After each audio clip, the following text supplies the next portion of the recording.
What? You want to fight crime? Let's get dangerous.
And yes, it is. And I don't know why it did that, but there we go.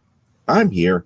It is Saturday. And once again, it is that time for another episode of From the Desk of a Small Press Publisher. I'm Joe D. McPhee.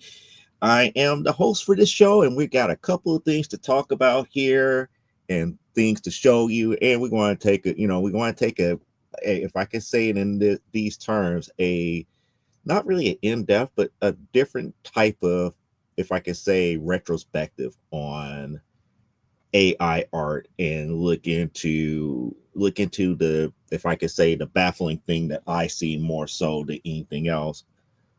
The way people may like it more so than the actual traditional, and it's just weird. But we get into that a little bit more because why? We have to talk about the actual business ends of things here first, which is Stupid O'Clock happening if we go into our second hour at 11 p.m. Eastern Standard Time. Then that is followed up by Last Man Standing. And then you get a little bit of respite until Monday, where you have Nevermind the Furthermore with Nicholas Tucker at 10 a.m. Eastern Standard Time. And yes, there will be another Comic Book Spectrum this Thursday at 7 p.m. Central Standard Time here. And nevertheless, here, it's almost that time here. I'm going to try to get myself together here because I got a stack of books here because it's one of those favorite times of the show here for a lot of you guys, and it is that moment of truth here for new comic book pickups for the week here. And on that note, with new comic book pickups for the week, we got books all over the place here, but what I'm going to show you towards the tail end of this pickup is me almost completing the second volume of Doom Patrol here. I'm only missing 5 issues now. Before I was missing a whole bunch. Now I got it down to 5. And in that 5 is the last issue that I'm also missing as well, which I believe is like issue 85 or 87, something like that. But we'll get to that in a little bit here. So we're going to start off with new comic book pickups for the week, starting off with Lois Lane number 97. We got a nice, pretty copy of that here. I don't think that is archived as of yet either, because I did all the Doom Patrol books just to see where I was at, but I'm going to check my CLZ app to make certain that I got these books in, or do them as I go along here. Hopefully you guys don't mind that I'm double checking as I go along here. We give people more time to join in the room here. So that is issue 97. Yep, that has been added in, I think, just to be on the safe side. Yep. So we got Lois Lane 97. That's going into the collection here. That's either going to be my second or third copy of this. Now I finally got my full run of Plastic Man from like the 1988 series here. So there's Plastic Man number 1 for the 4-issue miniseries, Plastic Man number 2, number 3, and number 4. So we got those 4 Plastic Mans right there. We're going to make certain that we got those into the app as well. just to make certain that we covered everything.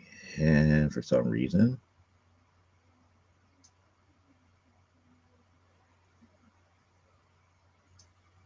oh, this is considered volume 2, and no, I do not have these in here. So I'm glad I am taking a little bit of time here to make certain that we got all of these things cataloged. There we go. The Plastic Man's are now in the CLZ app here.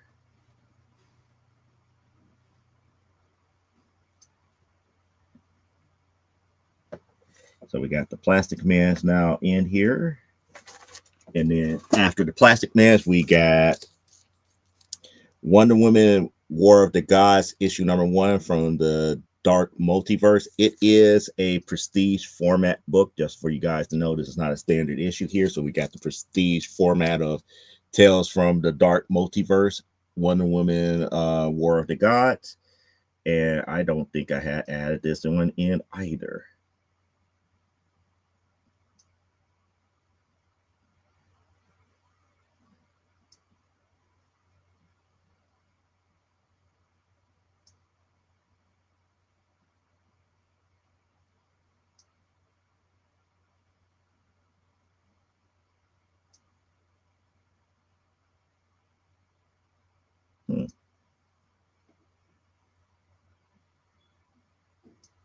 Maybe this is Tales from the Dark Multiverse and just not a Wonder Woman book itself.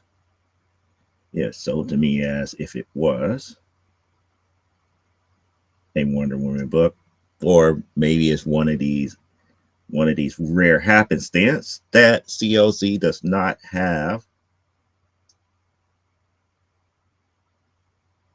Yeah, this is considered part of Tales from the Dark Multi-Universe. To the Dark Multiverse.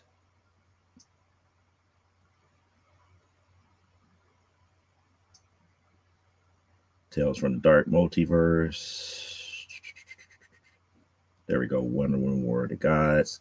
That's in there now. We got Catwoman number 3. So Catwoman number 3. This one can be scanned. Good.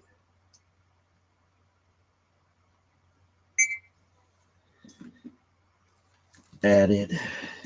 And then we got Catwoman number 4. We gained the good pretty ones here. And we have Tori in the house. Yep. You hated that one. I haven't read it yet, Tori. I have not read that one yet. So is there any surprises that I need to know about that War of the Gods here? Let me know.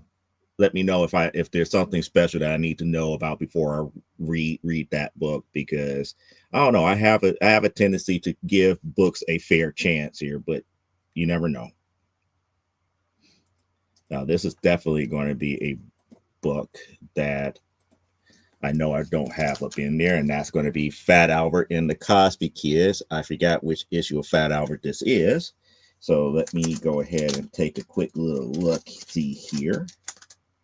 It's Fat Albert number 3. So that's Fat Albert number 3.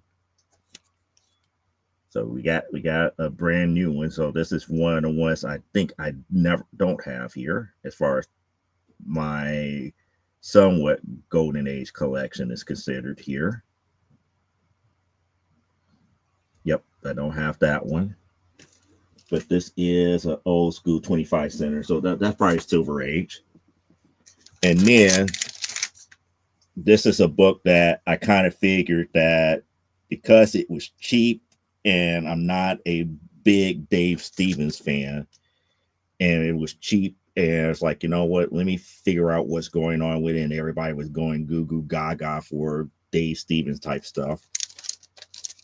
Here's a 9-4 Johnny Quest number 5. This is one of the Dave Stevens covers for Johnny Quest for Comico here.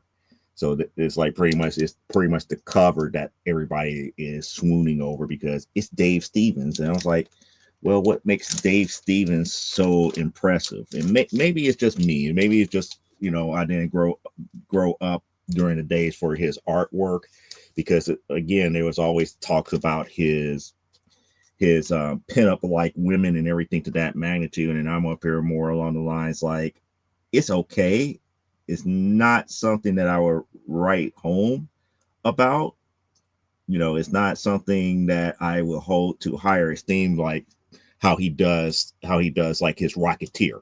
If you ever read one of his original Rocketeer books, I consider his Rocketeer stuff better than the covers and stuff that he did with women for like some of the more cheesecakier type titles out there. But what do I know? I'm still trying to learn as much as I can about this artist, and maybe I don't really have too much of appreciation for it, but I'm going to try. So this is like one of my tips. It's not like I don't have any Dave Stevens books. Most of my Dave Stevens books are Rocketeer, but people always talks about how he draws women, and it's like, I don't see it. But we have that. And then we're going to go back into like the 1960s again here.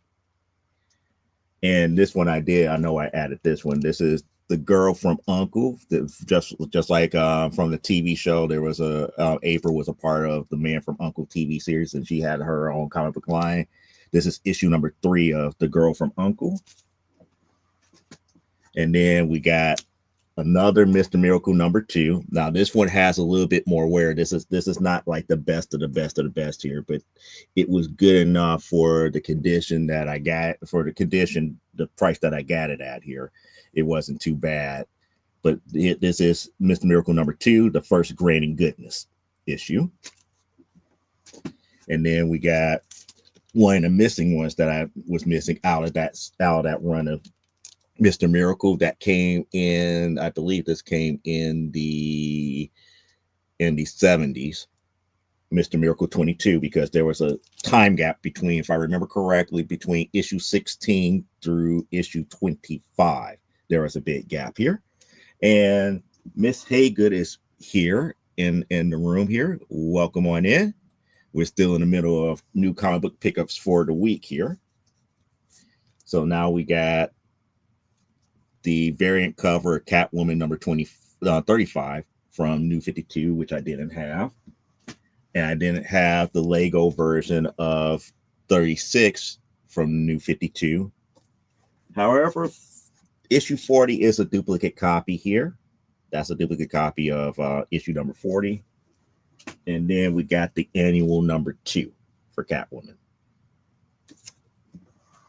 Then after that, we got all duplicates for Birds of Prey here, because I didn't have my list at the time that they had them for like $1. So we got issue number 14 from the second series of Birds of Prey.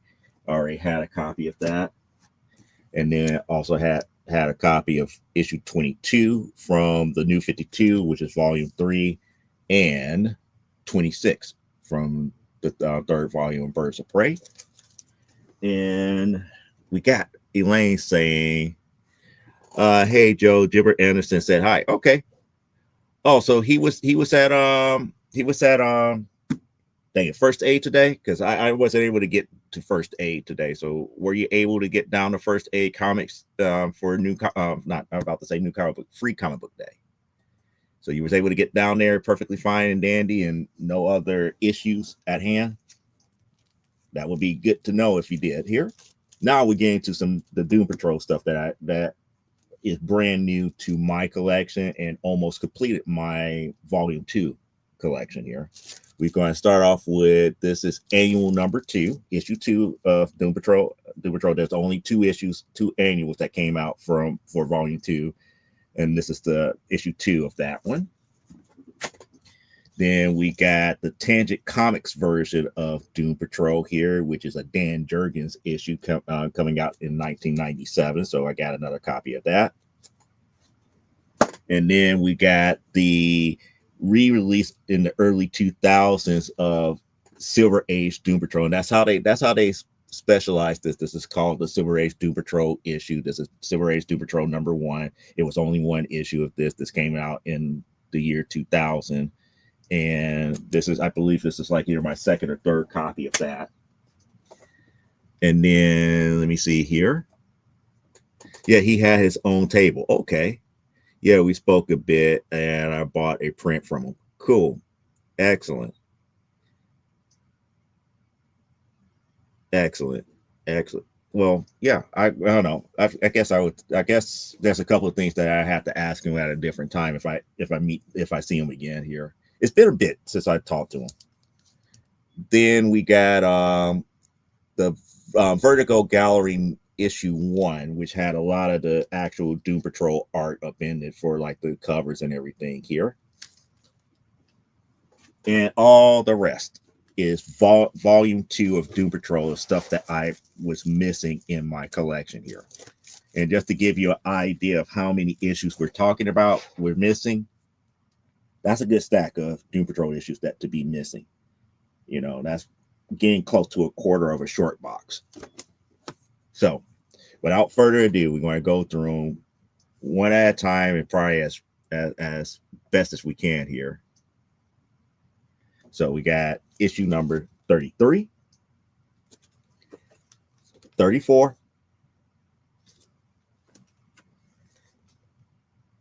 37, 38, 39, 40, 41, 43, 44, 45, 46, 47, 48, 49, 50, 51, 52, 53, 54, 55, 56, getting the glare out for you guys can see it, 57, 58, 59, yep, that is 59, and then here's the hard to see issue number 60, and where did I say it's hard to see? Because the 60 is in black and it's over a black part of the actual cover, so you can't really see the number all that well.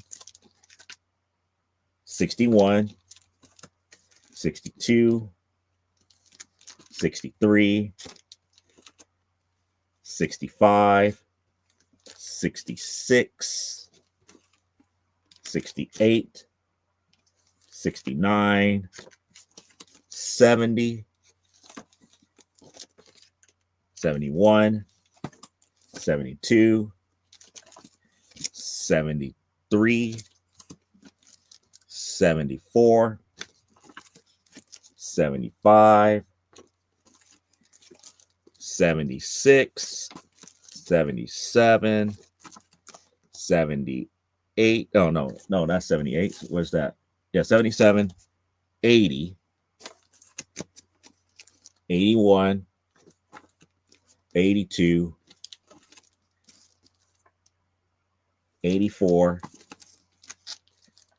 85, and 86, which is the second to last issue. 87 is the last issue, which I don't have here, but I got the majority of these at $1 a book. So that's the reason why it's such a big stack, because normally I would not pay a whole bunch of money to complete a collection in one fell swoop unless I was getting a decent deal. So at a, possibly at $1 a book, yeah, I'm going to do it. I will pull the trigger on it, because that just means I was like, hey, I just won't be able to go and get me like some McDonald's or something like that for a day.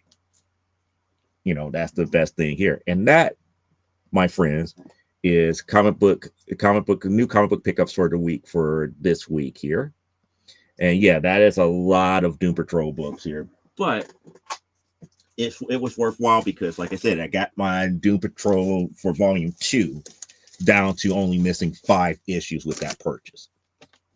So instead of having, over close to like 40 something books. I got it down to 5, or I should say close to 50 something books. Is that I got it down to 5 that I'm missing now. And I'm still not certain how to feel about this one. That is Johnny Quest number 5, the whole Dave Stevens thing. I'm still not 100% sure of how to truly feel about it, about owning it. Only because it's not because I'm not a Johnny Quest fan or anything like that. It's just the hype over, if I could say, Dave Stevens is where I'm kind of at odds with myself as far as what to truly make of it.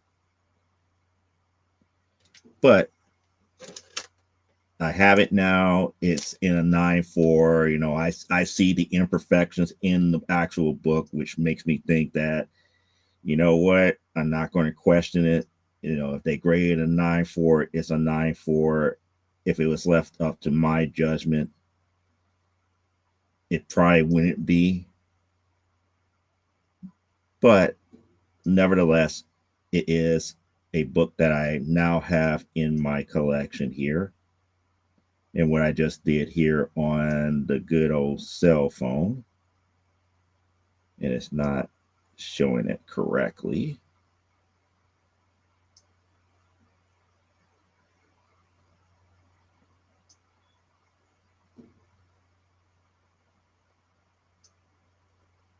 There we go. It's now officially added in. We got everything synced. So, yep. So now we should be good to go here. Let me put these books off to the side here to the end of the show. Taking good care of everything here. And for Elaine, you know, since we talked about it, you know, over this past comic book spectrum, there's another. Yep, I got another Lois Lane here. This is like one of the older ones here. And then Elaine is saying IDW. Oh, got another Gojira. Oh, so we got Godzilla, or as they do in Japan, Gojira. And yes, I did get my favorite. Also, you did pull the trigger on that Spy versus Spy. Good. I will be expecting a comic book review on that shortly. Speaking of comic book reviews, I probably need to get back to making certain that Comic Book Spectrum at least one review per week. But for right now, like I said, it's really up in the air as far as the direction that we're going to go for Comic Book Spectrum. So I'm trying new things. I'm seeing how things are going to go and this, that, and the other. And the new Heroes book. There's a new Heroes book. Okay. That's interesting, nonetheless. And this little piece of hair is going to drive me up the wall. So that tells me it's almost time to get another haircut. But nevertheless, here, that's something for outside of that here. Let's move on to the topic of discussion for today here. The reason why tonight's title is Experiments in AI is because nope. That's like, nope, I got their free comic book day, the free comic book day on superheroes. Oh, okay. I'm trying to think what was the other thing that you was trying to look for. I forgot what the other thing he was trying to look for, but it looks like you had a full day there of getting the free stuff. Did he get his banana bread? Did he get his yearly banana bread?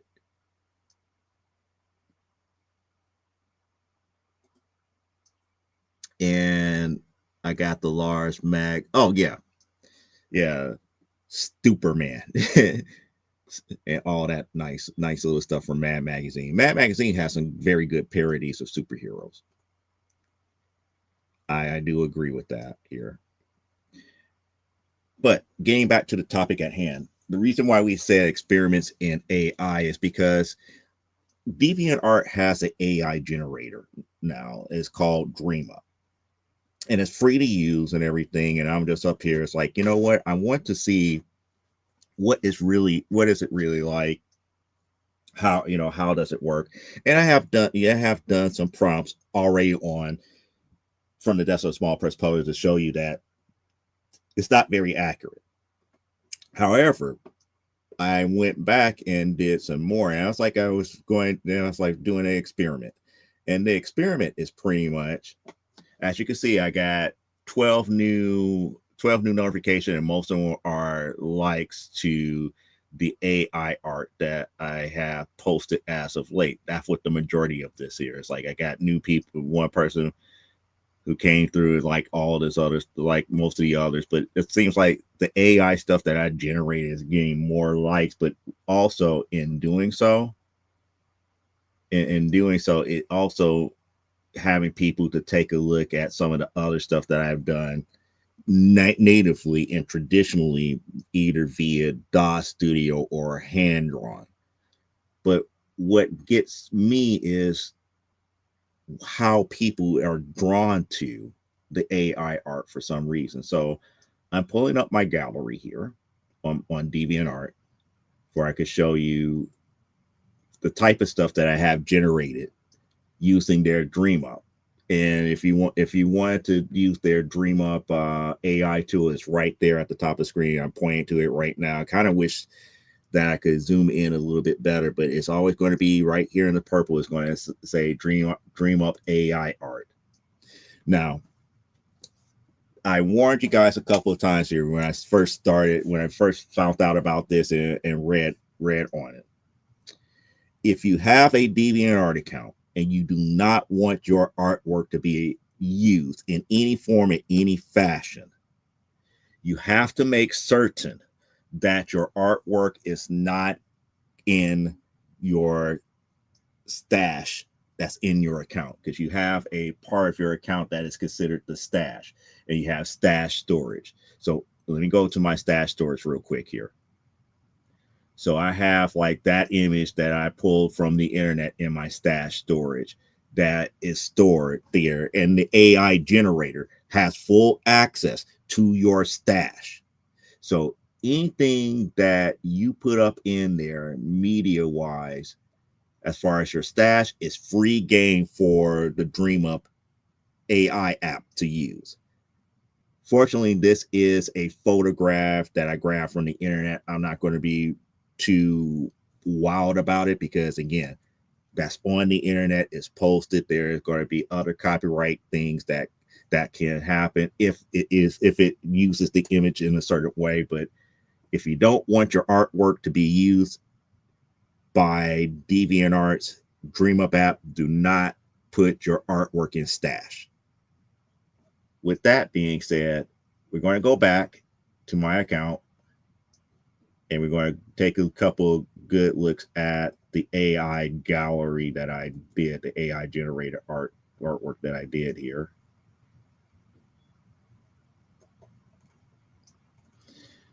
So we're going to go through some of these here.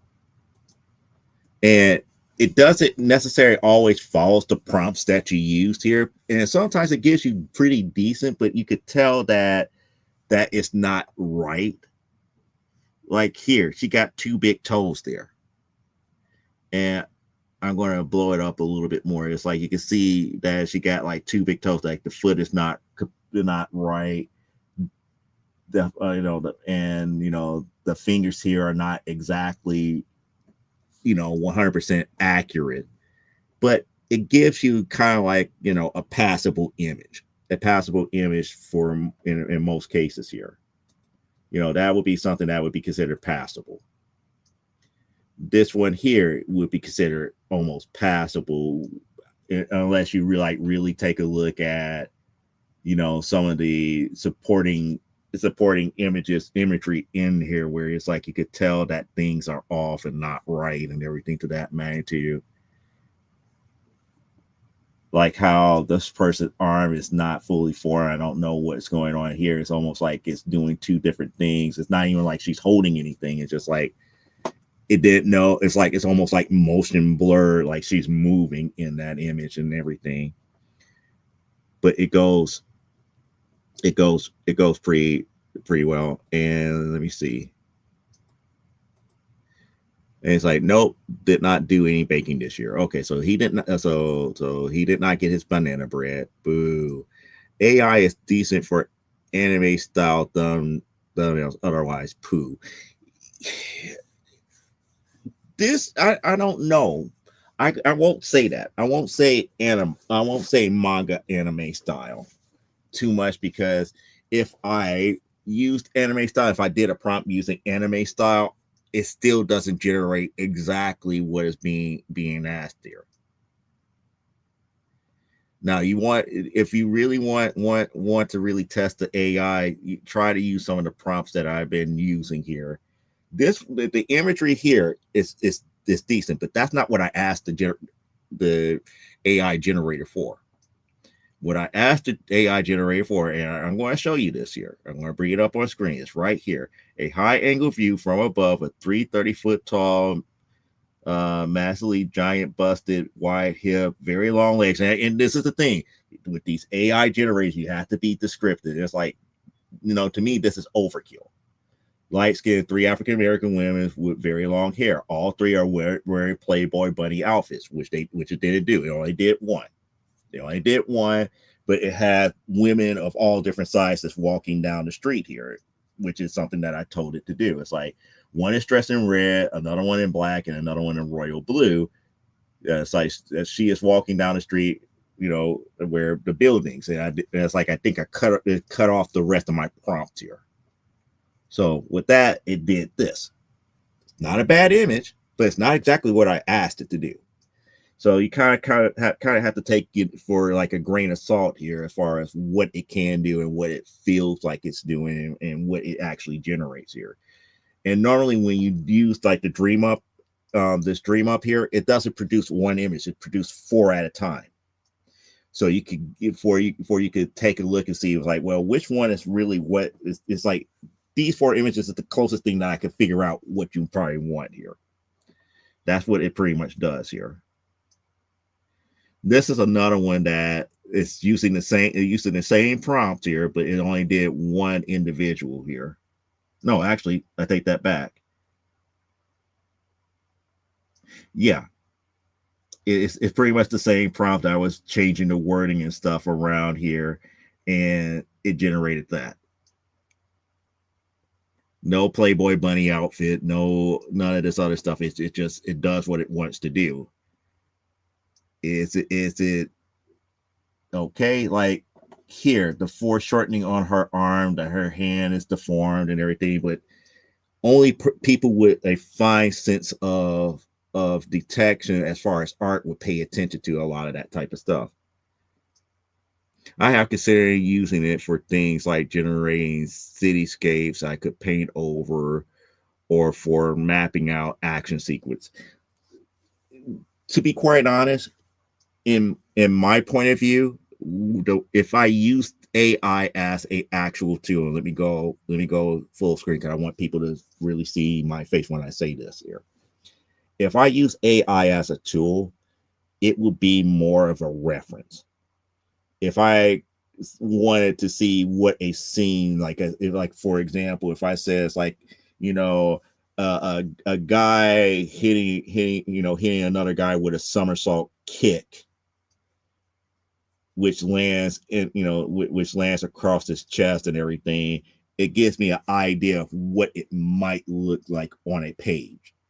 It's good for reference, but I wouldn't use it as a production level type image.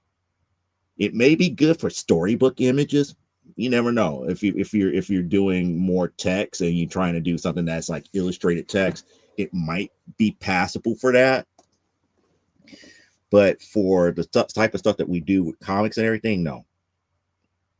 But I agree. It's like, if you wanted to use it for cityscapes, yeah, it would be a good reference for cityscapes. But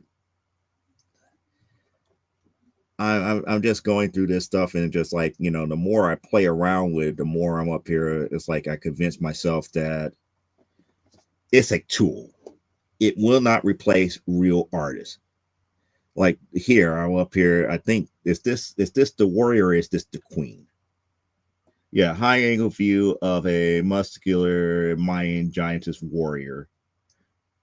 and she's standing in, in front, she's supposed to be standing in front of one of the temples up in the Mayan jungle, but that what it gave to me here. It's not a bad image. It's not a bad image at all, but it's not exactly what I was picturing. What my head is picturing as opposed to what it gives to me here. There's another one where I have using the exact same imagery, prompt, I should say. Thumbnail for your YouTube, possibly crappy music. That is what I use AI for. Yeah. I mean, it's a good workaround for certain things, but I would not consider it production level. Like, for example, most of technically all of the thumbnails that I do for this show, I normally do in Photoshop. I don't use any AI tools for that. But if I wanted something that was I could say passable, yeah, you could use AI tools and get something real quick that might seem feasible. And here's, and then I also was testing out, using certain things from my character, Lisa Master from Amazonia. No, I did not use my artwork per se, because I actually tried using my artwork in this AI tool, and it gives very weird results. So I just did like simple prompts, to try to get some ideas of how I could do certain references here.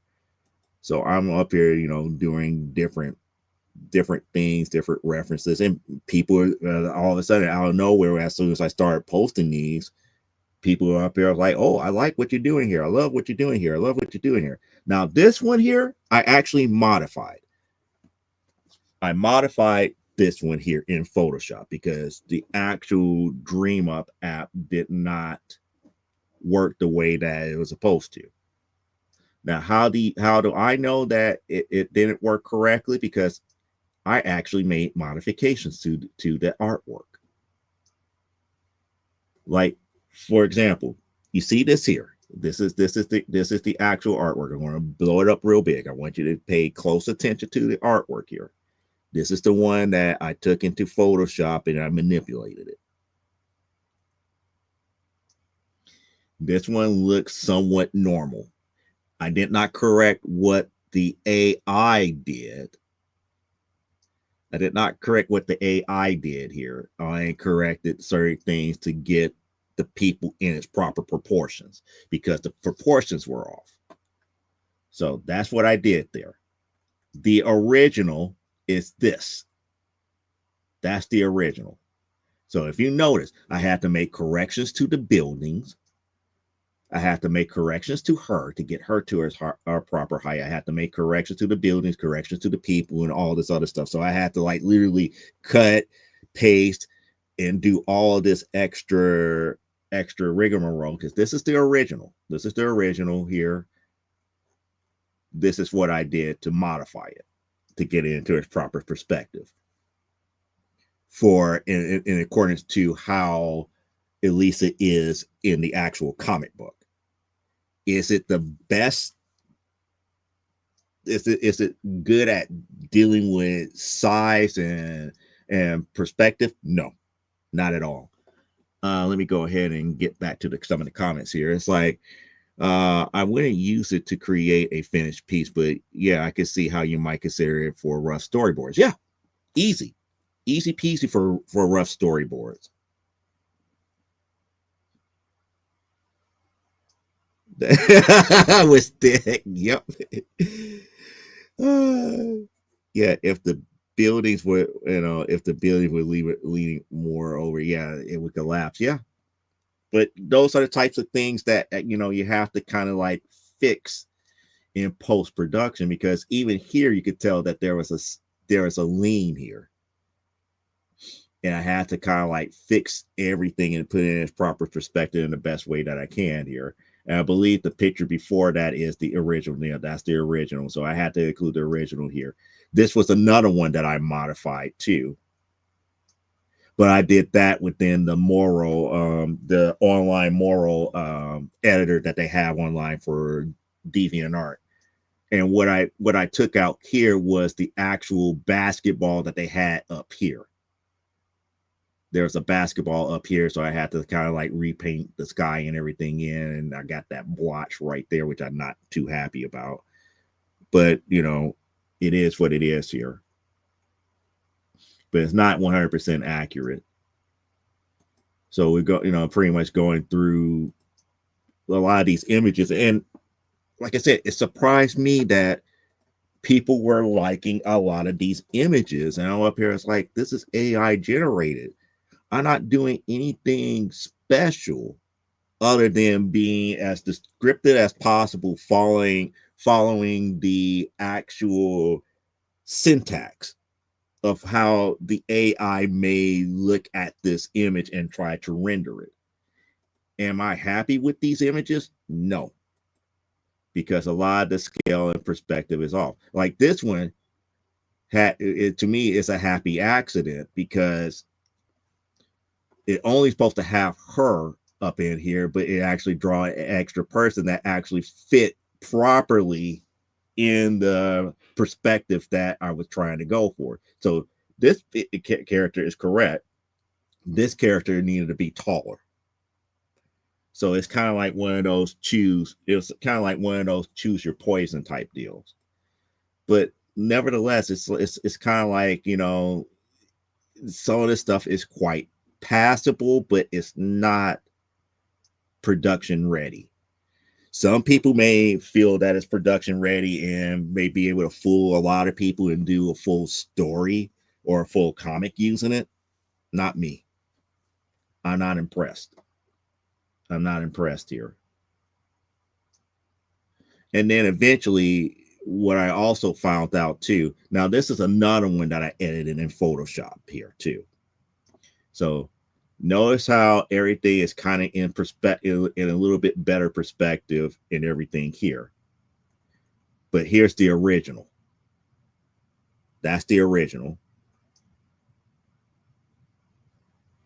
And it doesn't look like it doesn't look like, everything is in its proper perspective for the prompt that I gave it to it.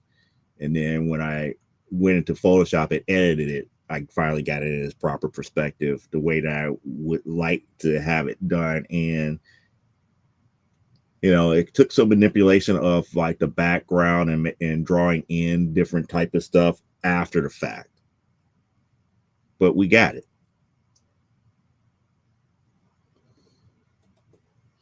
And it's like in the beginning, it's like I'm beginning to realize that a lot of the art fans don't really know much about art.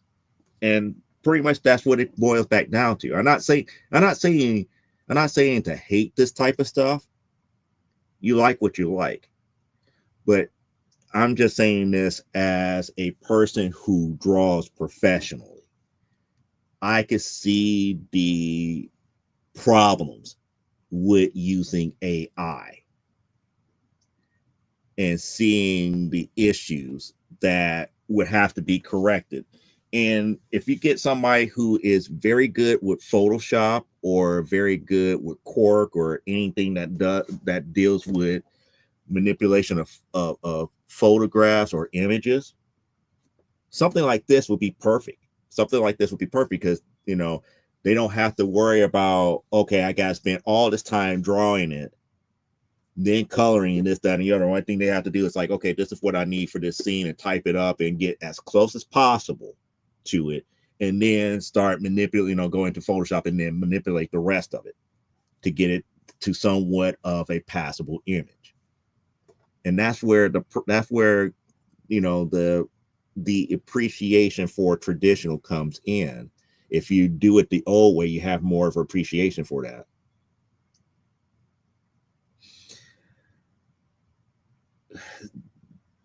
Part of that is because there's no shadows or anything like that. It's like her shadow is casting like that way, but again, it's not casting all the way across the people. AI does not have any idea of far size, and that's one of the limitations. It has no concept of perspective or size. It does its best to try to deal with a lot of this type of stuff here. And then getting stuff like this here also drove me up the wall, where it's like I tell it to show the full body, and it's like, nope, I'm not going to give you that. Nope, I'm not going to give you that. It's like I'm going to give you what appears to be somebody of that ilk instead of doing what was asked. I told it to do the full body.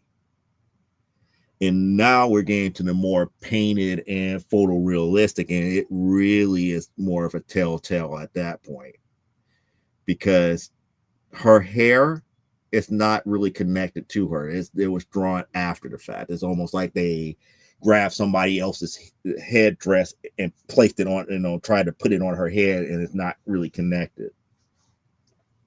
So there's a lot of different things that is really, really not good with this here. Like this one was getting close to, I was like, okay, this could be passable.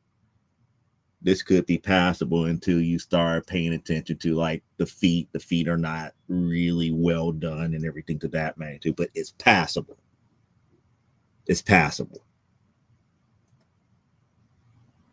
Like this one would be a little bit more passable if the rest of the image was further out, or you can actually see where the rest of her legs and feet are. It's almost like, she's standing in front of a photograph instead of actually in the whole composition. But people look at it and they like it, and it's like, you know what? If they like it, I'm happy for them. Me as an artist, I would look at this as like, part of it is off. It makes me wonder, it's like, would this be, is this truly AI generated, or did somebody just kind of like messed up here? Now, to Tori's point, now we're getting to the more manga Japanese influence type deal. And this one, again, it feels more like, they took two different paintings and one is superimposed on the other one without really taking it into perspective here. It kind of works, it's passable, but it doesn't feel like she's in its proper perspective here. It just doesn't feel organic, if I could say it in those terms here. This one, a little bit more, but again, it did not do the full body, but it does feel a little bit more organic. And then I get kind of like the vibe of, it's not really all that great because of the way that the buildings are. Like that one is more curved, this one is more slanted. It's not, all of it is not really in its proper perspective. So with understanding that AI does not really do well with perspective and size, it does what it can. This one I actually like, and it did kind of like the Rob Liefeld thing. If you notice that it's covering up the feet here, it's covering up the feet and everything here, but this one is not too bad. It's not too bad. It tried to keep everything in perspective. You could tell that she's literally in the image instead of being like superimposed on it and everything. And it kind of has like a nice little flow to it, but you can still tell that it's kind of off here. And we don't know if she's like truly standing on a rock or standing on a road here. That's the whole thing. It's like if she's standing on like a cliff and the rest of it is going downhill, then it definitely means that she herself is not in the proper perspective that I asked for. If that is actually part of the road that's supposed to go down, and it's like, you know what? It's kind of like that hit and miss type deal. But at least this is more organic than anything else. This one here, it was getting to the point where it's like it almost trying to do it in its proper perspective. It was doing something nice, but the temple is too big. The temple was supposed to be small. They made the temple ultra big. So it's like, nice picture, but not what I was asking for. So it's really, really, really kind of like one of those things here. This one here, I'm just up here. It's like superimposed. They superimposed the village on the hills and everything. The temple is in the background. I don't even think that is a traditional Mayan temple either. But it's like that's in the background. The village seems like it's in the middle of the trees. You don't have anything, any type of road or anything. It's just like things are just superimposed on one another, and just like, for some people it looks passable. Other for a person like myself, it's just like, no, this does not work for a story all that much. Unless everybody is like, going from like treetop dwelling to a treetop dwelling, then that kind of makes sense. But no, this is just, the AI just kind of like, doing what it can to kind of give you something to what was actually being prompted here. This one is more of like the other one, but you can see how it was trying to give you more of a city like type deal. The so-called temple seemed like more medieval than Mayan than anything else here, and you really didn't get much of a jungle. But for a black and white image, it's like it tried to do what it tried to do here. And I don't understand why they used a gauntlet here. Why would she have a gauntlet on her hand? Normally during that time frame, they probably would not be using gauntlets like that anyway. So it's just kind of like weird in that aspect. This one again, they have things in front of her, in front of her feet, where you can't really tell if like, is that really a part of her shoe or sandals, or if that's something in front of the road here. They kind of taking shortcuts and everything here, but it's almost in its proper perspective here. It looks somewhat decent. It's almost photographic in some aspects here. Not exactly what I was asking for, but it's close enough where it could be passable for like a story or something to that magnitude. Can be a good reference shot, but not something that I would be like, oh, I definitely got to use that in my next book. This one is a little bit better. Again, AI generated can't deal with the feed and everything. It gives us the village and everything, but it gave us no people. So you can't really, you can only tell about her size based upon the buildings here.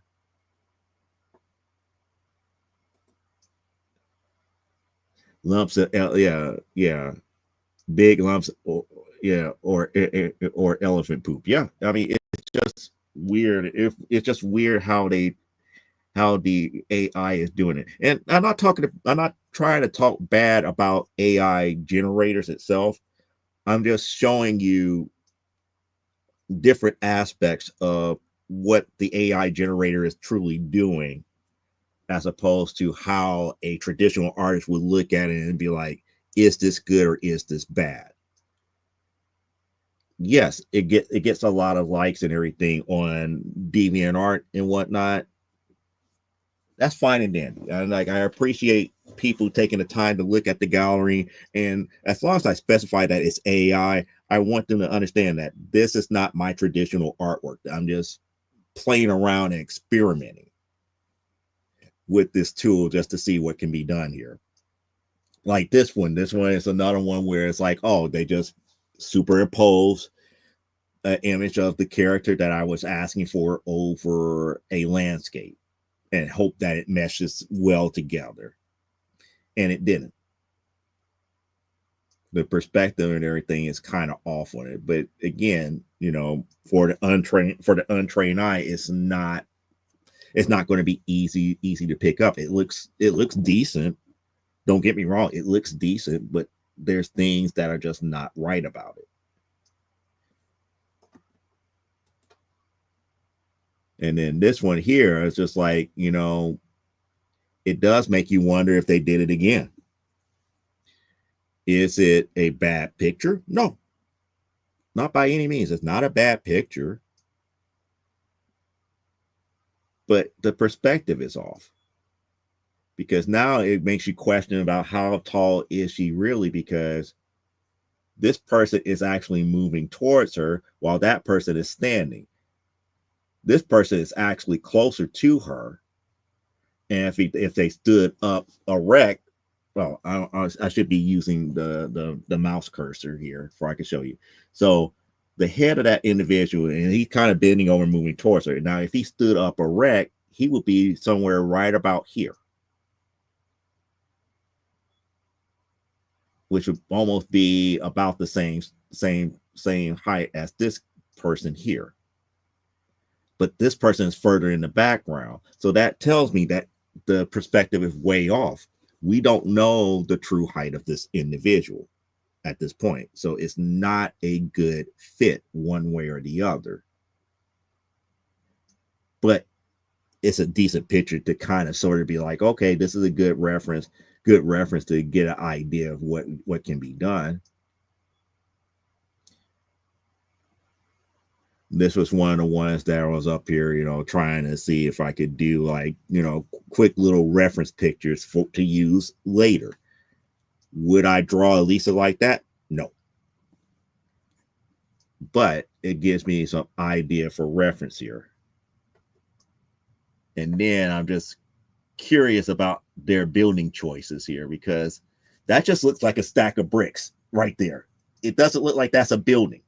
It's like buildings being stacked there, building being stacked there, it just, the whole building on this side of the street does not look like buildings. It's just like they threw some stuff together to kind of make a city scene here.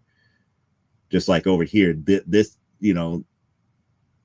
it's almost like this building got cut off because it's sitting on top of that building and yada, yada, yada. The way that it draws buildings is just very, very weird to me in that aspect here. Did it get the perspective somewhat right? Yeah, somewhat. Elisa is still kind of short compared to the other people that's in the actual image, but it's still passable as a reference. It would make a good reference here. This one actually is almost good, almost decent. At least the buildings look like buildings and the street looks like streets and everything. But it almost looked like if you got knocked to the ground and like you're looking up instead, because you don't get to see the street, you don't get to see her feet and anything like that. But it's a decent picture for what it is. And it did the live film method because it doesn't show the hands. The hands are in the hair, and the hair is awfully big. So it works. Same thing here. We don't get to see the rest of her legs and feet here. We don't get to see the bottoms of the buildings here, but for the purposes of what is needed to be done, it serves its purpose to show size differential to a certain degree. Is the perspective correct? No. The perspective is not correct because this building right here, that building right there should be closer, because again, that's the edge of that building. If you follow that same plane, it's not in the same plane, it's pushed further back. So unless there's like something going down at the very bottom of this building where it extends outward, like with canopies and stuff like that, that building is too far back. And then it looked like they just drew a rectangle right there, a three-dimensional rectangle. And they even messed up drawing the three-dimensional rectangle back there for another building that's supposed to be in the background. Is it passable? Yeah. Passable, but not production worthy. This one actually did something unique because we get to see like almost the bottoms of the feet here, but it's not in perspective because she's not leaned back. She's not in the same plane, or I wouldn't say same plane, but not in this proper perspective as far as the vanishing point in this image. It's good enough. It's passable. You get the whole point here, but it does look like she's floating more so compared to the rest of the people that's in the image. So again, things that are passable but not workable. Now, there's a couple of things wrong with this one here, but I'm going to leave it alone because People could say that this is an actual median in between the two sides here. But what's weird is that you got street markings on that side to say that there's two lanes there, but you got nothing on this side here. And then, you know, you got the buildings and everything, and here it is again. It's like, it's almost like they're stacking things on top of buildings and not putting it in this proper perspective. Like, there's nothing, there's supposed to be something in front of that building, really, but it's not. It's almost like it's sitting on top of another, on top of another building. But again, understanding perspective, understanding size and everything, it just makes it seem out of the ordinary in that aspect here. This one is pretty decent for the art style that I was trying to go for. It's like, you know, they're doing very, very abstract and like, you know, thumbnail-y type stuff. So I leave this one kind of like as is. I won't knock it as much because it's more of like a thumbnail type deal. I probably would have been happy with this as a thumbnail, but not as something that is, you know, professionally drawn here. This one here, it's weird because now you got where does the car ends and where does her feet begin, or where the shoe stuff begins. How come this shoe is on backwards? You know, they're up here trying to make it seem like she's walking, but actually the shoe is backwards. And her foot is supposed to be like, you know, somewhere else where, you know, either up or a little bit more, and a form-fitting foot, but you can see the shoe is backwards and everything. And then this car is kind of like melding into her back foot, and it just, the legs and stuff is just weird and everything here. And then the cars are taller than the people. So it has no concept of size in that aspect here. And here we go and try to do something that's more photographic, and you can see she's missing a whole arm. Where's her arm? She's missing her left arm. She's missing her left arm. Where's her left arm? She's a one-arm bandit. Like I said, passable for thumbnails, but not something for production. Same thing here. You know, it elongated the shin here and did what it did and tried to do it over here, and it's kind of missing here. They did the same thing with the arms and everything here, but at least it tried to keep the perspective the same way. Not saying that, you know, these are overly brutal images, but it's just not something that is just production worthy here. Same thing with this one over here. It's like there is no foot whatsoever. It's just leg, shin, calf. And is that like a stake or something like that is just connected to? It's almost like it just gave up on drawing the actual leg and shoe and everything. It just didn't do what it's supposed to do. But for thumbnail like type drawings, it's perfectly fine, but it's not really something that is production worthy. Just like here, how are her thighs smaller than her calves and shins? I don't get it. You know, very, very skinny thighs and everything, but look at the size of the calf and the shin, and it's like calf and shin over here. It's like that just seems kind of off. And even the arm size, the thickness of the arms are off too. And the hands and fingers on that hand is off. So when it does like try to do photorealistic stuff, it's just not quite there. It can't.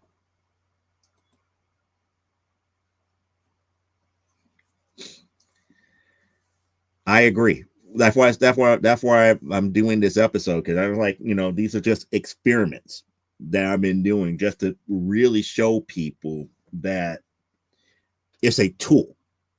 It's not something to hang your hat on to make something that is professionally made. It's a tool to help you get to that point, but it's not something to be relied on. And no matter how often they up here tell you beyond a shadow of a doubt, you could do this and you could do that and you could do all this other stuff that you couldn't do before. It's like, yeah, you could do it, but it's not truly professional quality. It would be placeholders for things that would not be production worthy. It might be good for like a business report or a illustrated story that you're doing for like a class or something, but for production for something for sale, no. It would take a whole bunch of images for that AI generator to actually be able to use to get something that is competent. And you will have to buy the copyrights for every last one of those images that it uses to get something that is production level. So not only are you trying to buy the software or you're buying AI software, you also have to buy the images that you need in order to make what you need to make, unless it's just something that is something as simple. But if you're trying to use, it's like, oh, I want to use something that is like Alex Ross level artwork. It's like, you don't have the money to buy Alex Ross artwork, scan it in, have it in a repository for an AI generator to use and to come up with these types of things, and then have the AI generator truly know how to fix the stuff that I'm up here showing you, at least especially with photorealistic ones. It's going to take forever. Like drawings and stuff here, like for example, I don't know what's that on her hip here. It's not a purse or anything, and it doesn't look like it's a belt or something like that, but it's something that's there. But you kind of pass it off as like, okay, maybe she has a folder or something in between her arm or a book in between her arm, but it's not very obvious what's really there per se.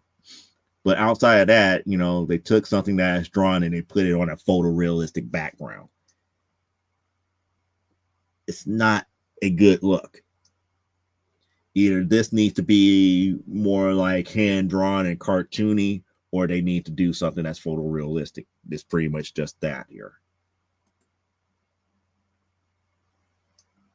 Again, same thing here. The buildings and stuff are out of whack here compared to where she's at.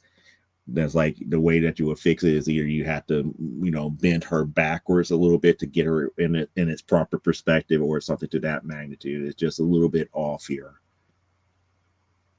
This one, it kind of sort of works here until you really pay attention. It's like, what's this back here and what's sticking across there?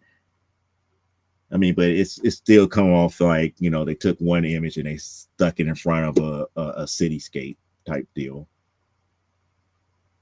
This one is a bit better. Actually, like this one here is actually was rendered pretty decently here, even though like the people on the street are not well rendered, but it works.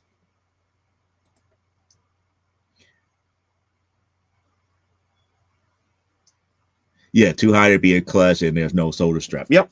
So it had to be like a book or a file or something that was there. I agree. I mean, it just, it's the choices that it makes here. Now here, this kind of sort of work, except that the art styles are way too different. She stands out too much because the art style is not the same as the art style in the city scene. Does it make for a decent image? Yeah. I like the expression on this one here, but the same thing applies. The city scene is a different art style than the person that's in there.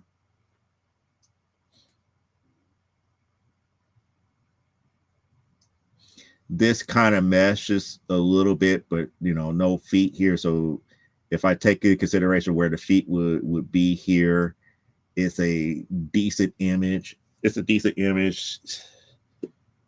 I'm just not a big fan of the overall render, but it's not bad. It's not a bad image as a whole here.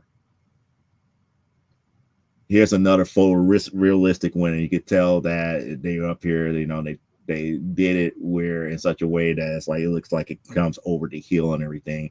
And then I got that same effect happening here where they did somebody else back there that's in its proper perspective, which throws this one off as a whole here, which means that she should be taller. If that one's in its proper perspective, this person here needed to be taller. But like I said, for the untrained eye, it works out. Just like here, it's like I don't know of too many hairstyles like this. So it's kind of like, okay, is the hairstyle a little bit messed up? If not, okay, I could live with that. It still seems okay, except for this building that's in the background. It looks like it is just plopped on, sitting on top of the building that's right here. It's not in the background. It's supposed to be further back. It looks like it's sitting on top of it. So, you know, the city scene is just off. This one is just like the way that they did the legs and the feet and everything. It's just like a little bit not what we would consider okay, but it fits the description. This is one of the few ones that actually fits the description. It actually tried to do what it needed to do, but we still got the same problem with the buildings. Like this building is sitting on top of this brown building, and that's not right. And the same thing here. That's sitting on top of that brown building. It's not further back. It's just not doing everything it's supposed to. Just like that top of the building there is sitting on this building. It's passable. Yeah, it's passable, but it's not what we would consider, you know, production quality at that point. And that's the last one. That's the last one of those images as a whole here. So pretty much the experiment that I pulled off here was just to see can it generate an image that is production quality? The answer of that is no. Can a tool be used for reference? And the answer to that question is yes. But the experiment also showed me that people like this type of artwork, the flawed artwork. And I'm up here like, you know what? Artwork is flawed anyway. So I can't fault the AI generator for that, because somebody's going to see something and be like, no, that's off, or that doesn't look right, or this doesn't look right. Anyway, if it was done traditionally or done by AI tools.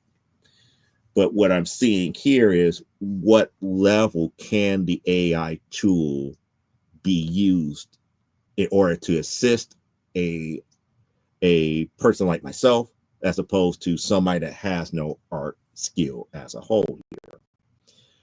And what I would like to really put out there as the notice for those who don't have art skills is that this is a good primer to use.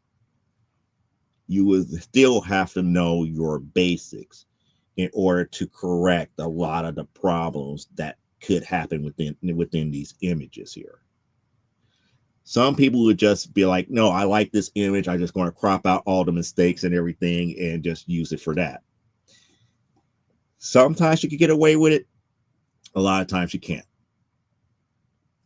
But the major thing here is don't use the AI tools as an end all be all. For example, it's like there's AI writing tools out there. And it's like, oh, I'm going to let the AI do the scripting. It's like, no, use it as a template. But you got to go back and write that script, write your dialogue the way that it needs to be written. It can generate that template for you, and then you have to craft it the way that it needs to be crafted. It's a tool. It's not a end all be all method. It's a tool. It's a tool no different than this pencil. I still have to use this pencil to draw. The AI generator is a tool. It's like this pencil. It's doing the stuff for you on the screen and everything, but it still takes you to fine tune it. You just can't go based upon a prompt and be like, that's it, that's what I'm going to go with. Because the idea that you have in your mind may not come across correctly in that tool. It could come close, but it's not 100%. So that's the reason why you have to rely on other tools in addition to. Now, do I subscribe to use AI art? No.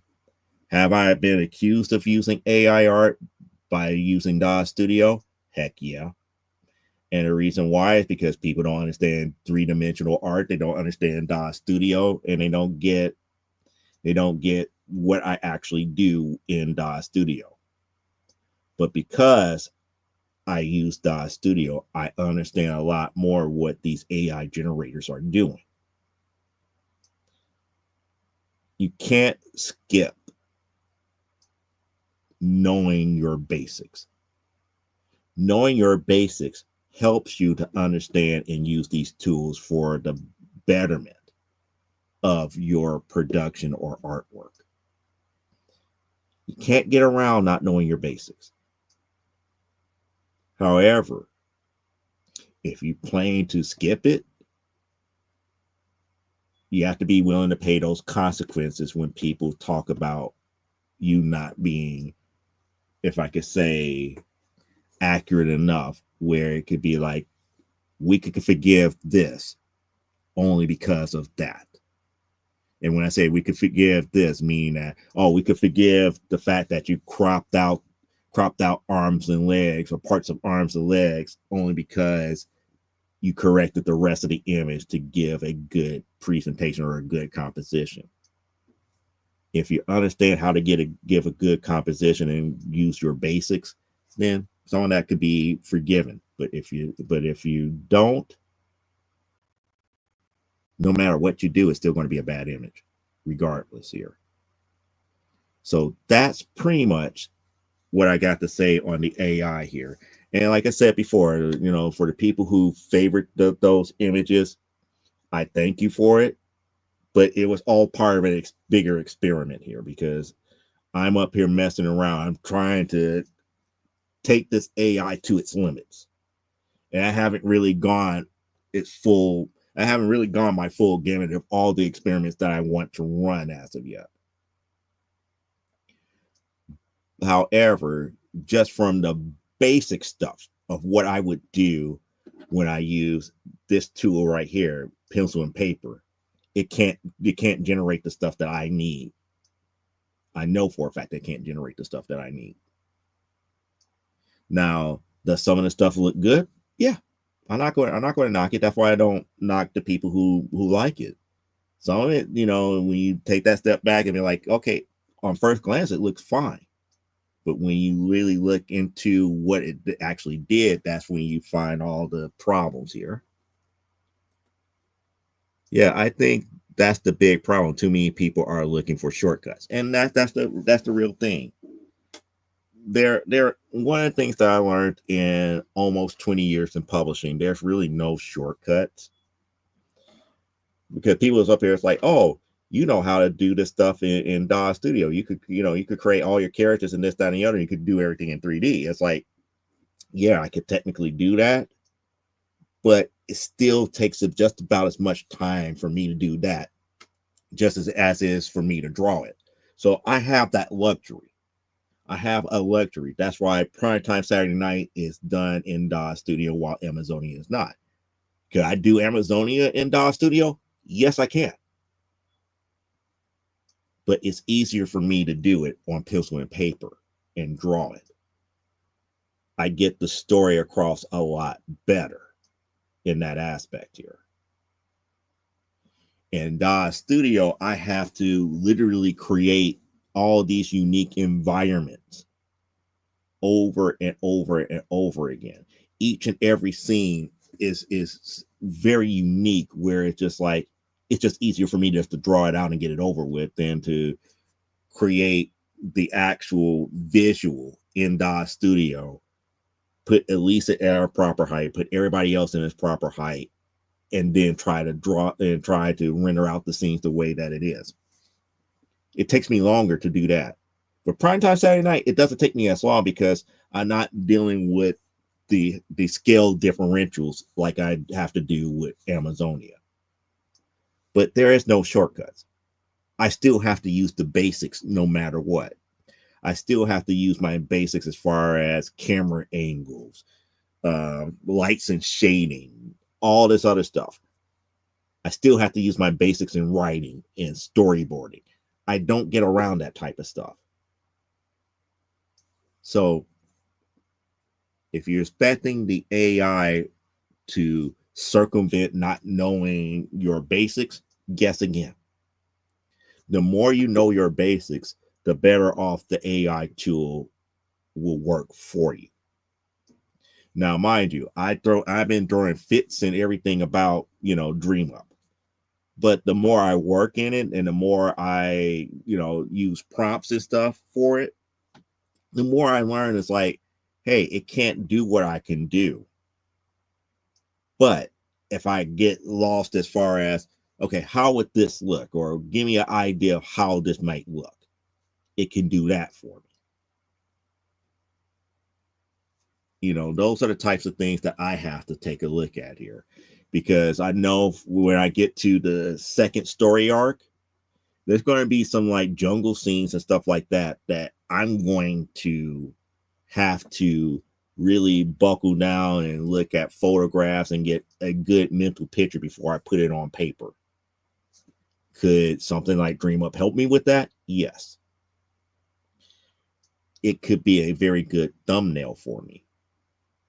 But I would never go ahead and be like, oh yeah, let me generate in DreamUp or whatever AI app, and then I'm just going to cut it and paste it right there into that panel in my comic. Not going to happen. Not going to happen. But saying all that to say, it's one of those things where you have to understand the tools and what the tool is meant to be used. AI tools are simply that. They're tools. People want to treat it like a program. People want to treat it like, well, if Microsoft Word is a program, how come I can't treat this AI script writing tool as a program? Mainly because it's generating more than what it's supposed to. With, let's say Microsoft Word, for example, it gives you the ability to create your letters, your stories, and whatever you want to create in Microsoft Word, however you wanted to create it, without any assistance whatsoever. When you use an AI generator, you're using a tool where you have to feed it information. So you just can't, like, for example, I gave it a prompt. I gave DreamUp a prompt, and I'm going to show this to you here. Let me bring the screen back up. I'm really going to show this to you again. So when I go up to the DreamUp app, and this is like some of the extra stuff that is in my storage here for other prompts that I have actually done here. But what it does here, I could give it a picture to reference if I really wanted to. Or I could rely on what DeviantArt has already archived. And that's kind of like the thing. With any AI tool, there is a reservoir of information that it needs to be able to generate this stuff. It's not just a simple matter of it understanding rules. It doesn't understand rules. It does not understand traditional art like how a human would.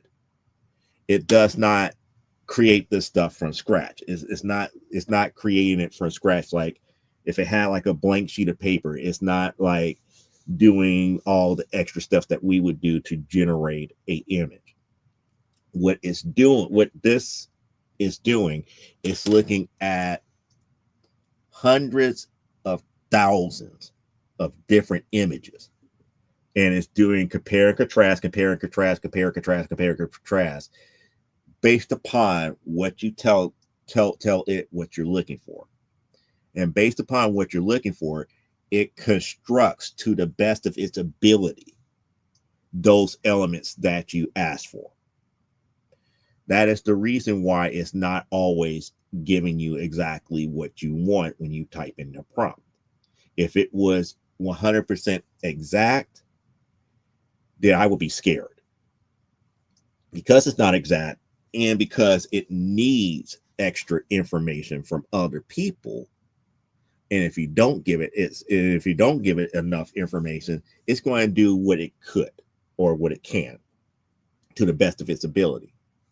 And the best of its ability may not be exactly what you need at this given time here. So, like I said before, giving you an idea. So you could give it a reference picture if you want. You type out your prompt. You could say DreamUp is like random. Random. You could use anything and everything.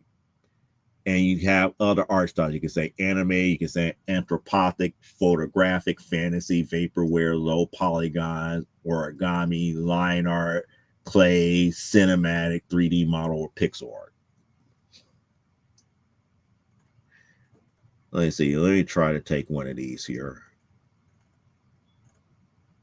I'm trying to find an image that I could use here. So what I'm going to do, I'm going to use the prompt. I'm going to tell it to reuse that prompt here. And we're going to say pixel art. And when I say generate, again, I have done this before, and now we're only doing it with the strength prompt at 7. And it takes like 2 minutes for it to generate. Well, it says 60 seconds. I would say it takes about 2 minutes for it to generate the 4 possible images for it. And you can see there's the pixel art here.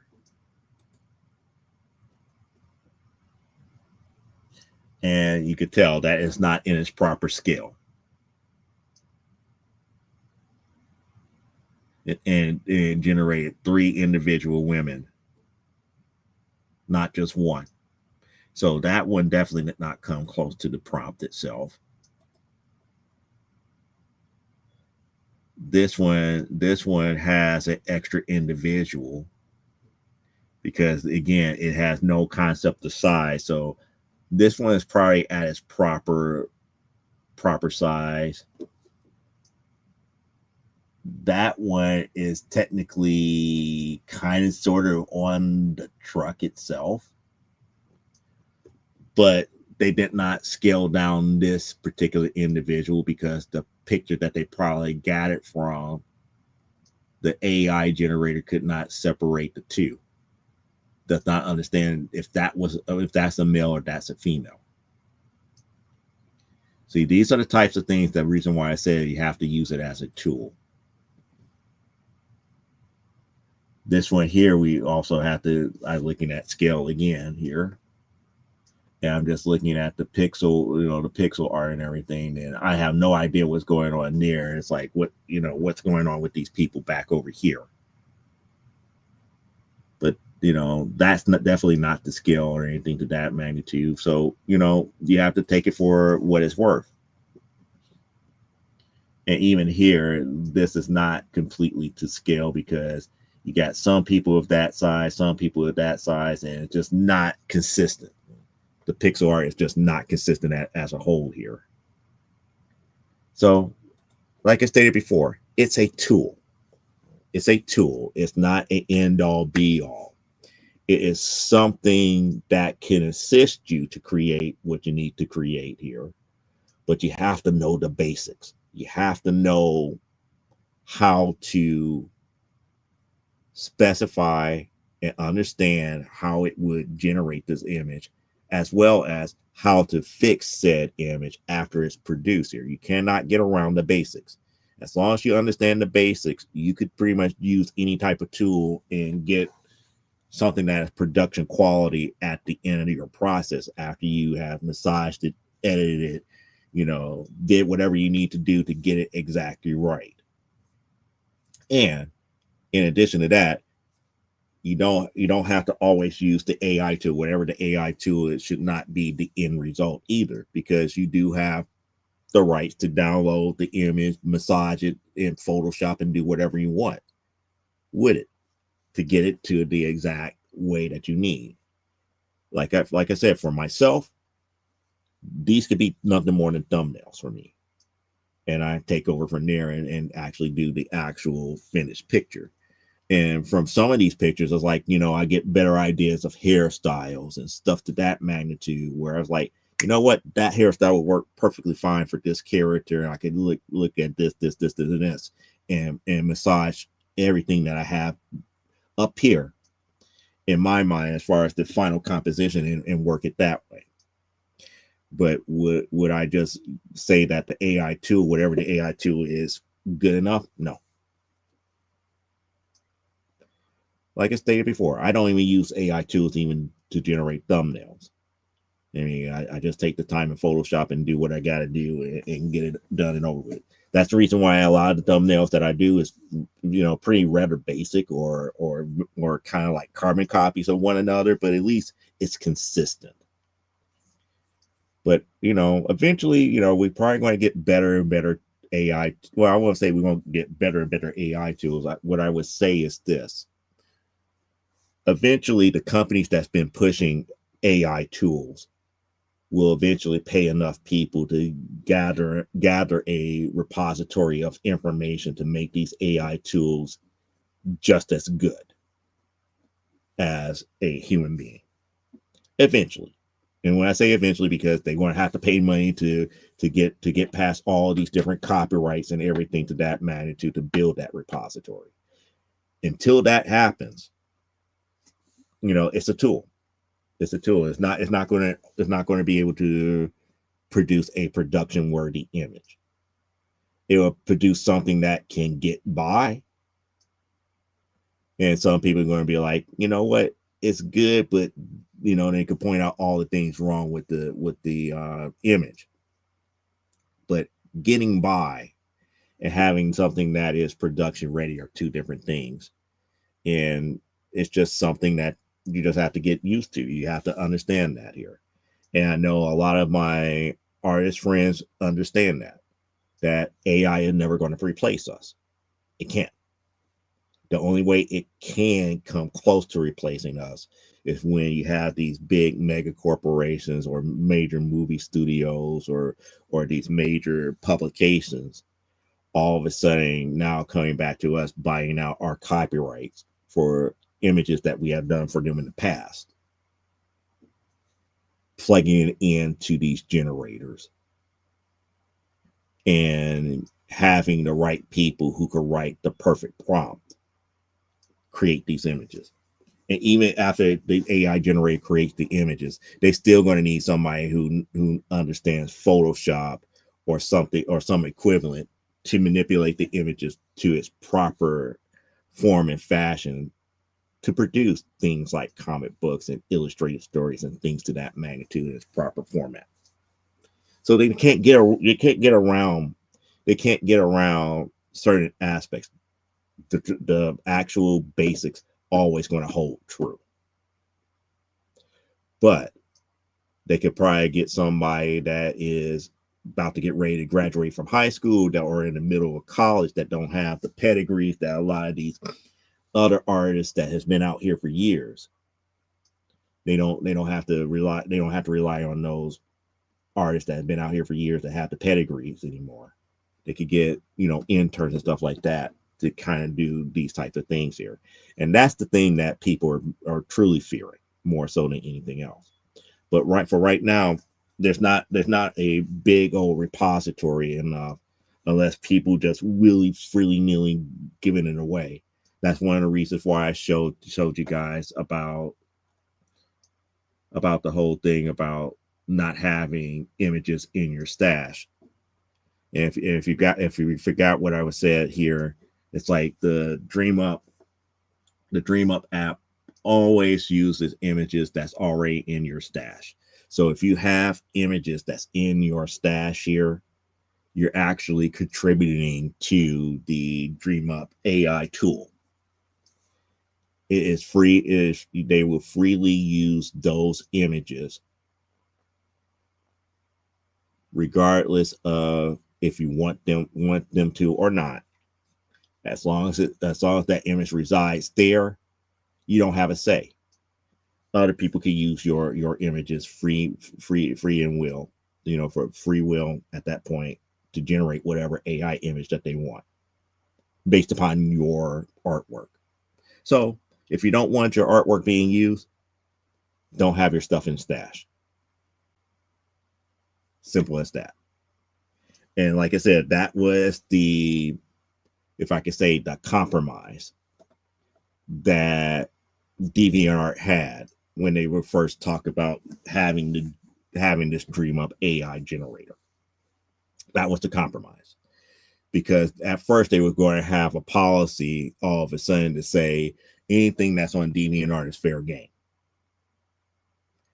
And people like myself and others took offense to it, because it wouldn't be fair game because you don't own the copyrights. But what they were trying to say, because of their usage policy, they could try to dictate that, and they thought better of it. Because if that was the case here, we would leave. There's other platforms like Newgrounds and stuff like that we could put our artwork and stuff on for people to view and comment and like and share and ask questions and for us to get commissions and stuff on and everything to that magnitude. Plenty other places to go to. So they reeled that back real quick, fast, in a hurry, and the compromise is anything that's in the stash storage is free game. Because stash storage, the purpose of stash storage is pretty much like your work in progress and stuff to that magnitude that you really don't want out there, but yet still want to be still trying to work on and develop. That will be considered free game because it's not considered published in their eyes. So that's a compromise. And I was like, you know what? That's fine. And one of the reasons why, and I'm saying this again, one of the reasons why I really don't, if I could say, post many new images anymore on DeviantArt because of that. Only because sometimes I just feel that it's like, well, what if they decide to try to do it again and people don't complain? It'd be a shame to shut down the site, shut down, my account and everything. But at the same time, it's just right. It's just too much like right here. But, to each his own. To each his own. And like I said, I'm not an advocate to say, no, don't use AI. I'm more of a person that says AI is a tool. Learn how to use the tool. Learn your basics first, though. Learn your art basics first before you jump onto a tool like that. Just like I have to learn my basics first before I went into DAW Studio. I have to learn my basics first before I started using Clip Studio Paint. I had to learn my basics first before I have to go into Photoshop. I still have to learn my pencil and paper, my markers, my crayons, my paints, all these other basics before I use these higher end tools. Nothing gets you around the basics. Nothing. And that's pretty much the moral of the story with this experiment. The experiment should teach you that nothing gets you around the basics. And once you understand the basics, you can see the problems with certain images and everything, and you can make your own decisions. Like I said, a lot of stuff that was generated that I posted were passable to a certain degree. Is it something that's production worthy that I feel that people should get paid for? No. Have people done production worthy type work? Yes. But I question it. And the reason I question it is because when they say it's like, well, I did this off of this AI generator, it's like, okay, how much did the AI generator do? How much other work did the AI generator do? And how much did you massage and manipulate it in some other program? And to be quite honest, because you use a tool to create it, it makes me wonder what your real art skills lie at.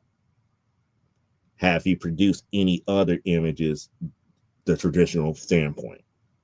I know I have, but that's a whole nother question here. What do you guys think here? I know I've been talking and talking and talking and talking here, and we're almost at the tail end of the show here. We're almost at like an hour 40 minutes already. But I didn't mean to take up that much time here, but I just wanted to make certain that people understood the experiment as I did it here. Just taking different prompts and different aspects, and I'm using aspects to kind of help me with the Amazonia comic book more so than anything else, to see what it actually generated. But I want to know what else you guys think. I know Elaine was still here and Tori was still here, and like I said, this is a fully interactive show, so I know I probably put some of you guys to sleep here, and I guess other people was hoping that I would be so controversial that I'm up here like, oh, say no to AI. It's like, no, I'm not going to say that. Oh, it's like people who like AI artwork need to be shot. No, I'm not going to say that either. You like what you like, but I want you to understand why you're liking what you're liking. Some of the images, they do look pretty. I'm not going to lie. But because I know the basics, I also see what's wrong with them as well. And seeing what's wrong with them does not make them ugly. It still doesn't take away from the attractiveness of some of the images here. It's just that I know how to fix them.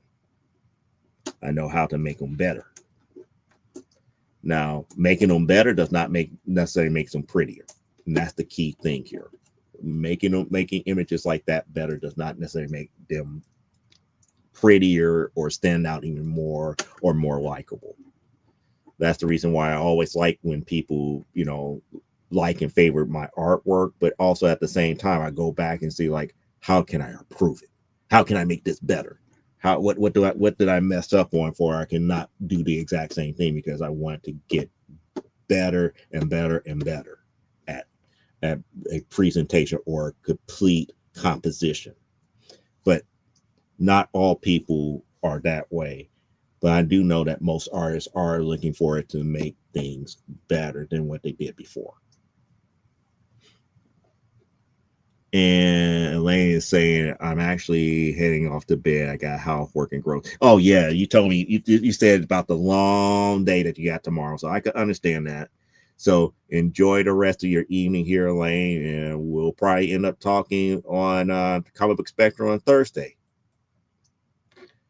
But what about the rest of you? I know we got other people here watching and everything. I know for a fact that, if anybody does comment after the show and everything to that man too, I will talk, and that's not a problem. But like I said, this is a fully interactive show. I want your guys' opinions as well. But you could even say that my experiment was kind of silly and stupid too. There's no harm in that. And Elaine is saying, night, Joe, night, Victoria, all the ships at sea. Yep. Man, I wonder how many are out there tonight at sea. But, it is what it is. So I guess since there's no other comments here, I'm not certain if Tori is still with us or not. She hasn't said much of anything. So I'm going to give it a few more moments here. I will make mention of one other thing, that if you guys want to watch it here, we're not going to view it here on the show tonight here, but I'm going to highlight a video that I saw earlier today. And the reason I want to bring it up, because the person was kind of reiterating some of the things that I was saying. So the artificial inflation of books. This guy right here, let me bring him up here. This guy right here is pretty much saying a lot of the stuff that I was saying about the modern comic book era and the artificial inflation and everything. So if you could give this video a quick little look here. Now, do I agree with everything that he says? No. But he speaks a lot of truth as far as the inflation that is happening with modern comic books, with the ratio variance and the fact that it's relying on graded comic books. I agree with him on that aspect here. But if you get a chance, give Haven for Heroes a quick little glance here, especially for this short form video here. He kind of gives like a small little synopsis of why this is hurting the industry from a comic store's point of view. And that's where I kind of disagree at. But as far as the overall problem, he's dead on the money. He's dead on the money as far as everything is changing because it's being inflated because of the notion of graded comic books. Now, am I against graded comic books? No. We need preservation. We need some type of way to preserve our comics. But it also makes me want to ask him questions as far as what type of insurance does he have on his inventory? How is his inventory validated by appraisers at insurance companies? I know that his raw books are not going to be appraised at the same value as his graded comic books. I know that automatically here. But the points that he makes about the over-reliance on that aspect is spot on here. So if you get a chance, give Havens for Heroes, this video for Havens for Heroes a quick little look here. So on that note, since I don't see anybody else commenting on anything, I will bid you guys adieu here. Thank you so much for watching this video here and watching this live stream. I will be back next Saturday. I don't know what we're going to talk about here, but we're probably going to have some more new comic books pickups for the week. We're going to have another, hopefully a more decent topic than what it was. But I just wanted to share that aspect of the experiment that I did, and the fact that it's like I find it, like I say, I just find it baffling that people were liking the stuff that I was generating left and right and right and left and right and left and right and left. I was like, but the stuff has flaws. It might look pretty, but it has flaws. But nevertheless, I bid you guys adieu, and as always, live life, grow, and be well. I will see you guys next Saturday right here on Comic Book Spectrum on from Modesto Small Press Publisher. Don't forget about Comic Book Spectrum this Thursday at 7 p.m. Central Standard Time. And don't forget about picking up copies of our comic books here at cgcstudios.com. We got Amazonians 1 through 7 already up there ready, both in physical and digital. Same thing for Primetime Saturday Night 0 through 5. 5 being the most recent issue that we released at C2E2 this year, as well as AWF 1 through 4. All of that is available on the company website at cgcstudios.com. Until next week, we're out of here. Bye.